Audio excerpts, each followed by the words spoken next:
How to lead a good sexual life according to Ayurveda. तो आयुर्वेदा जो है, इसके जो प्रमुख ग्रंथ है उनकी शुरुआत ही अध्याय से हुई है। उसको वाजीकरण अध्याय बोलते हैं।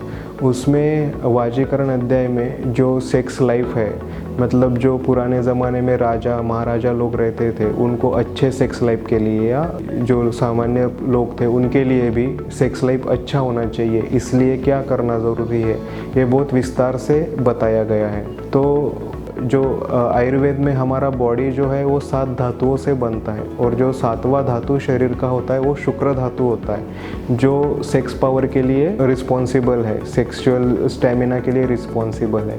तो जो आयुर्वेदिक मेडिसिन्स होती है, जैसे शिलाजीत है, अश्वगंधा है, शतावरी है, अकलकारा है, कवच बीज है, ये सब जो चीज़ें हैं, केसर है, दूध है, घी है, ये सब चीज़ें जो है ये सेक्सुअल स्टेमिना मतलब शुक्र धातु को बढ़ाती है शरीर में। शुक्र धातु कब बढ़ता है? जब पहले वाले सब 6 धातु जो है वो अच्छी तरीके से बनते हैं।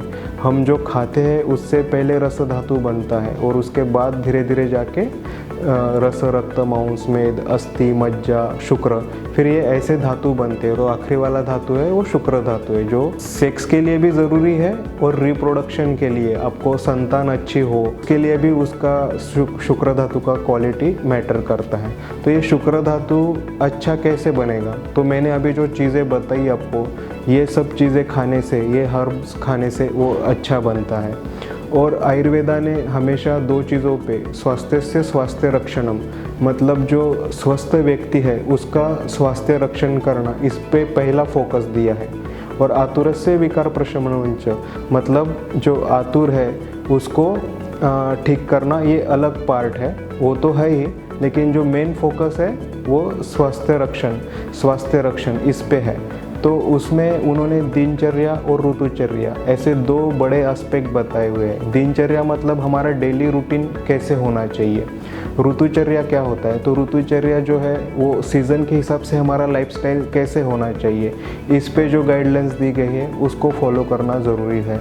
तो दिनचर्या में जो है, अभी हमारा जो डेली रूटीन है, सुबह नहाना धोना, फिर मतलब एक्सरसाइज करना, योगा, ये बहुत इम्पोर्टेंट पार्ट है इसमें। और जो माइंड को फ्रेश करने के लिए उन्होंने उस ज़माने में बड़ों का सहवास, गुरु का सहवास ऐसे बोला हुआ है। लेकिन आज के ज़माने हम बुक रीडिंग कर सकते हैं, थोड़ा कंसंट्रेट कर सकते हैं, अपने फ्रेंड्स के साथ टाइम बिता सकते हैं, इससे माइंड हमारा फ्रेश रहता है। और माइंड फ्रेश रहता है तो हम सेक्सुअली अच्छे से एक्टिव रहते हैं।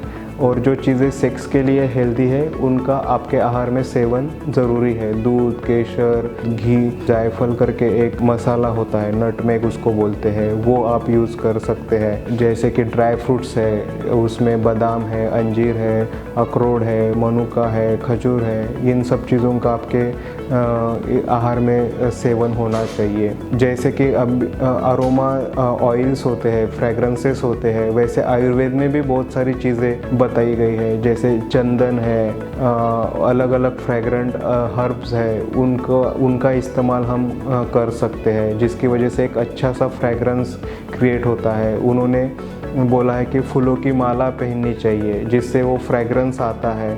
तो वो एक इंटीमेसी और एक एनवायरनमेंट क्रिएट होता है सेक्स के लिए।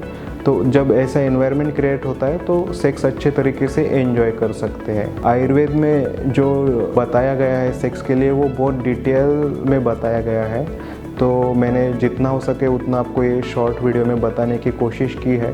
इसमें से जितना आप अच्छा डेली रूटीन और सीज़न वाइज चेंजेस फॉलो कर सकते हैं वो करिए। सीज़न वाइज मतलब क्या होता है कि जैसे वर्षा ऋतु, मतलब जो रेनी सीज़न होता है, उसमें आयुर्वेदा के अकॉर्डिंग वात दोष बढ़ता है। तो उसके अकॉर्डिंग कुछ चीज़ें होती है वो आपको फॉलो करनी है। जैसे जो चीज़ें वात बढ़ाती है, जैसे कि गवार की सब्जी है, बैंगन है, आलू है, ये चीज़ें अवॉइड करनी है वो टाइम पे।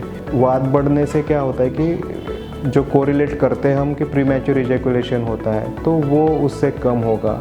जैसे अक्टूबर का महीना आता है, शरद ऋतु उस टाइम पे होता है अकॉर्डिंग टू आयुर्वेदा, तो टाइम पे गर्मी शरीर में बढ़ती है, पित्त बढ़ता है, तो अकॉर्डिंगली दूध, घी, केसर ये चीज़ें अगर आप वो समय पे खा रहे हैं तो उससे आपको ज़्यादा बेनिफिट होगा। फिर जो फरवरी का महीना आता है वो टाइम पे वसंत ऋतु होता है, वो टाइम पे फिर कफ दोष जो बोलते हैं हम वो बढ़ता है, तो उसमें एक शरीर में हेवीनेस आ जाता है, एक स्लगिशनेस आ जाता है, तो उस टाइम पे एक्सरसाइज करना ज़्यादा ज़रूरी है, आपको बॉडी को एक्टिव रखना।